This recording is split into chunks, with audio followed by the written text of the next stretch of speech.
Imagine waking up at 3 in the morning to the sound of a heavy diesel engine idling outside your window. You look out through the blinds and your heart sinks into your stomach. There's a tow truck in your driveway. A man in a high-visibility vest is hooking chains to the axle of your car. You run outside, panic setting in, but it is too late.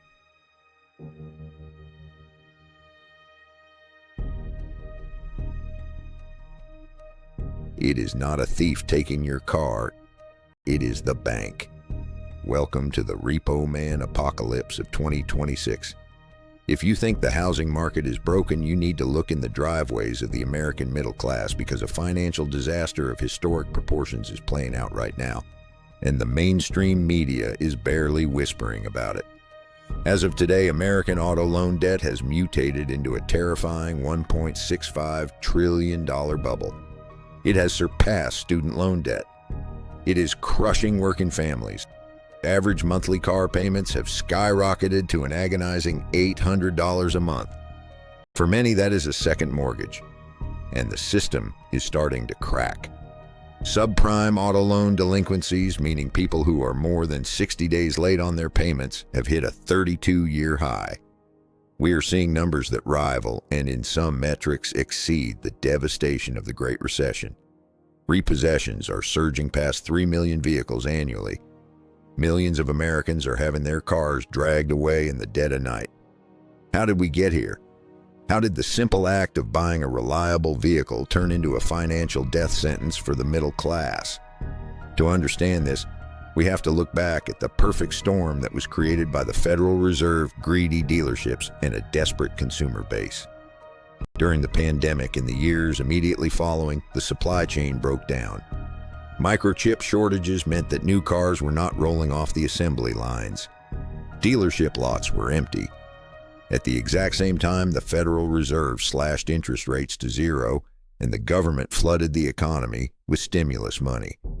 You had massive demand chasing zero supply. Dealerships realized they held all the power.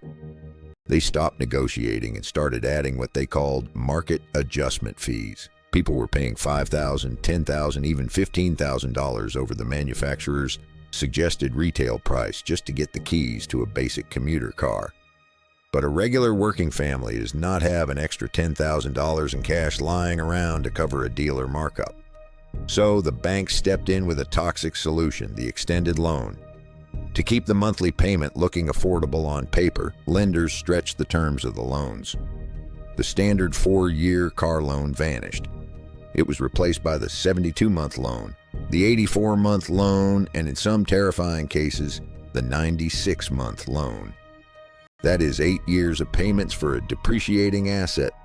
This created the trap of negative equity, or being completely underwater on your loan.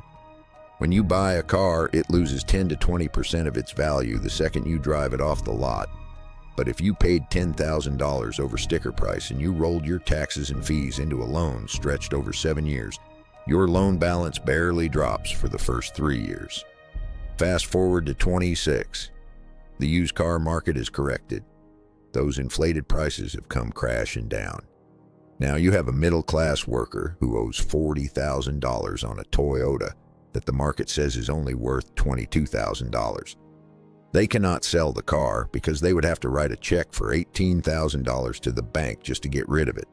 They are trapped. They are completely locked into an abusive financial relationship with their lender. And then the final nail in the coffin arrived: inflation. The Federal Reserve's battle against inflation resulted in rapidly rising interest rates. But the inflation itself never really went away. The cost of groceries, the cost of housing, and crucially, the cost of auto insurance absolutely exploded. Companies pulled out of states, premiums doubled or tripled. The average American family found their monthly budget stretched to the breaking point. When a family has to choose between putting food on the table, paying the electric bill, or paying the $800 car note, the car note gets skipped. This is when the repo machine activates. And make no mistake, the repossession industry in 2026 is a highly sophisticated, technologically advanced predator. We are no longer talking about a guy driving around with a notepad looking for an address. Today, lenders use advanced surveillance tech. Lenders sell data to third-party recovery companies equipped with automated license plate readers. These cameras are mounted on spotter cars that drive through apartment complexes, grocery store parking lots, and suburban streets, scanning thousands of plates an hour. The moment your delinquent license plate is scanned, an alert goes to the tow truck hiding around the corner. Some lenders even require GPS kill switches installed in the dashboard for subprime borrowers. Miss a payment by 3 days and they press a button. Your car will not start. You are stranded. The psychological and economic damage of losing a car in America cannot be overstated. Outside of a few major metropolitan areas with reliable public transit, America is entirely car dependent. If you lose your car, you cannot get to the grocery store. You cannot take your children to school or daycare. Most importantly, you cannot get to your job. When the repo man takes your car, he is effectively taking your employment. You miss a few shifts because you have no transportation. Your boss fires you. Now you have no income. Without income, you cannot pay your rent or your mortgage. The loss of a vehicle is the first domino in a chain reaction that leads directly to eviction, homelessness, and the total destruction of your credit score, making it impossible to borrow money or rent a decent apartment for the next 7 years. This crisis is no longer contained to subprime borrowers with bad credit. It is creeping rapidly into the prime market. Hardworking middle-class professionals who simply needed a reliable family SUV are finding themselves drowning in a sea of rising living costs, unable to service the massive debt they took on when money was cheap. What we are witnessing is a massive silent wealth transfer. The banks and the lending institutions, the ones who created the loose credit environments and approved these predatory 84-month loans, will be fine. If the system crashes hard enough, they will be bailed out by the government using your tax dollars.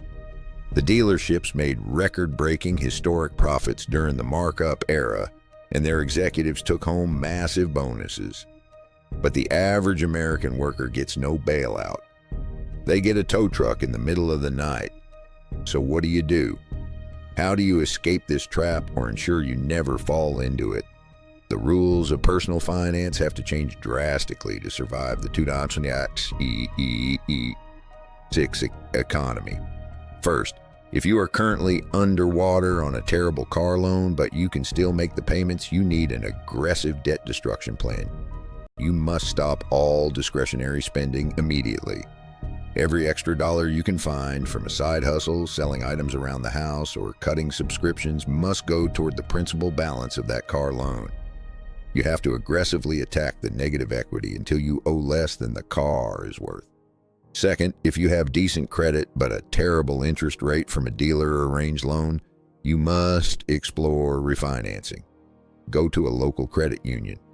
Credit unions are nonprofit financial institutions that generally offer significantly lower rates than massive corporate banks. If you can lower your interest rate, do not lower your payment. Keep paying the same amount, but let the lower rate allow more of your money to attack the principal balance faster. Third, we must absolutely abandon the cultural obsession with driving a brand new car. The old rule of 24-10 for buying a car, 20% down, a 4-year loan, and no more than 10% of your income on transportation is dead. In this economy, you need the cash flow beater strategy. If you need transportation, you buy the cheapest, most mechanically sound used car you can find for cash. An old Honda Civic or Toyota Corolla with 150,000 miles on it might not look impressive to your neighbors, but it is reliable. The insurance is cheap, and most importantly, it comes with a $0 monthly payment. A car is an appliance. It is a tool to get you from point A to point B so you can generate income. It is not a status symbol. The real status symbol in 2026 is having zero consumer debt and money in the bank. Do not finance a depreciating asset. Take that $800 a month you would have sent to the bank for a car payment and invest it in real assets. Put it into the S&P 500.